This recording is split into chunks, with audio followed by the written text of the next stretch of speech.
حرام بھی ہم کمائیں اور پھر بھی اللہ سے امید کریں کہ اللہ قدرت کے مناظر دکھائے. جھوٹ بھی بولیں 500 کے پیچھے 1000 روپے کے پیچھے جھوٹ بولیں. عمل تو ہم پھر آن والا کریں اور موسیٰ علیہ السلام والا رزلٹ دیکھنے کی کوشش کریں. ایسا کبھی نہیں ہوتا. ابو امامہ الباہلی رضی اللہ تعالیٰ عنہ جب وہ اس دین میں آئے، اسلام قبول کیا، غریب تھے، اپنی قوم والوں کے پاس گئے کہ جب وہ کھانا کھائیں گے تو میں ان کے ساتھ کچھ کھا پی لوں گا. جب انہوں نے کھانا پکایا اور سرو کیا تو کھانے لگے تو دیکھا اس میں دم مسفوح پکا ہوا ہے. دم مسفوح وہ ہوتا ہے جب بکرے کو ذبح کرتے ہیں نا، یا دمبے کو یا اونٹ کو نہار کرتے ہیں تو جو خون نکلتا ہے نا، اسے لوگ اس میں شامل کر لیتے ہیں اور اس کو پکاتے ہیں. کچھ روایت میں تھا کہ وہ خنزیر بھی اس میں تھا، جو کہ دونوں حرام ہیں.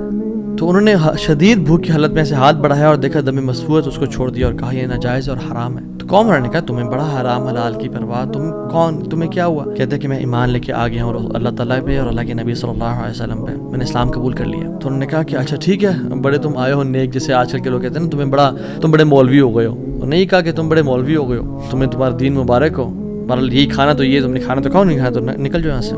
وہ چلے گئے.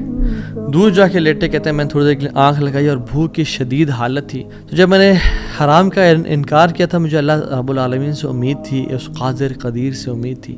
آنکھیں میں نے کھولی تو میں نے دیکھا ایک پیالہ پڑا ہوا ہے. اس کو جب میں دیکھا تو اس میں دودھ ہے، اور کہتے ہیں میں نے اس کو پیا بسم اللہ پڑھ کے. کہتے ہیں کہ اس سے زیادہ میٹھا، اس سے زیادہ سفید اور اس سے زیادہ ٹھنڈا دودھ میں نے آج تک اپنی زندگی میں نہیں پیا تھا. اتنا خالص دودھ. کہتے ہیں میرا تو پیٹ بھر گیا اور میری رگیں سیراب ہو گئیں اور پورے نا یعنی جو ایک ڈرائنیس تھی میرے اندر بھوک کی وجہ سے وہ بالکل ختم ہو گئی. کچھ دیر بعد قوم کے لوگ آئے اور کھانا لے کے آ گئے کہ ابو ماما تو ہمارے قوم کا ہے، تو ہمارے برادری کا ہے، چلیے کھانا کھا لیں. تو انہوں نے کہا کہ میں حرام نہیں کھاتا اور مجھے میرے رب نے پلا دیے دودھ. تو انہوں نے کہا کہ ابو ماما تو نے ایک تو پہلے دین کو چینج کیا، پھر تو بس جھوٹ بولنے شروع ہو گیا ہے، کیا مسئلہ ہے تیرے ساتھ، کوئی مسئلہ ہے؟ تو انہوں نے کہا نہیں میں جھوٹ نہیں بول رہا، میں اسلام قبول میں نے کیا اور میرے رب نے مجھے، جس رب پہ میں مان لے کے آیا ہوں، اس نے مجھے دودھ پلایا اپنی طرف سے. وہ کہتے ہیں کہ تم جھوٹ بول رہے ہو. تو خیر ان میں سے جو ایک شخص تھا وہ آگے بڑھا اور ان کی شرٹ کو اوپر کیا اور ان کے اسٹمک کو دیکھا کہ کیا یہ فل ایمٹی ہے یا اس میں کچھ ہے. تو نہیں، وہ شاک ٹو ریئلائز کہ اٹ واز فل.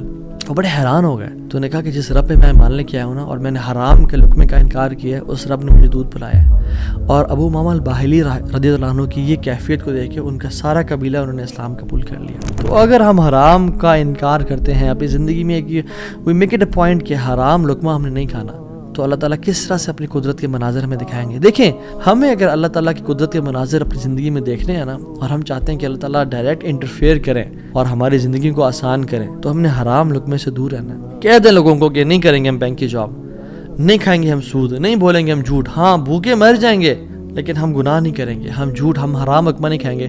8000 پہ گزارا کر لیں گے، 15-20 ہزار پہ گزارا کر لیں گے، جتنی تنخواہ ہے اس پہ گزارا کرنا سیکھیں، لیکن حرام نہیں کھائیں گے. اور پھر دیکھیں اللہ تعالیٰ کس طرح سے آپ کے رزق میں، آپ کے گھر میں، آپ کے اہل و عیال میں، آپ کی زندگی میں برکتیں لے کے آتے ہیں اور مشکل سے آپ کو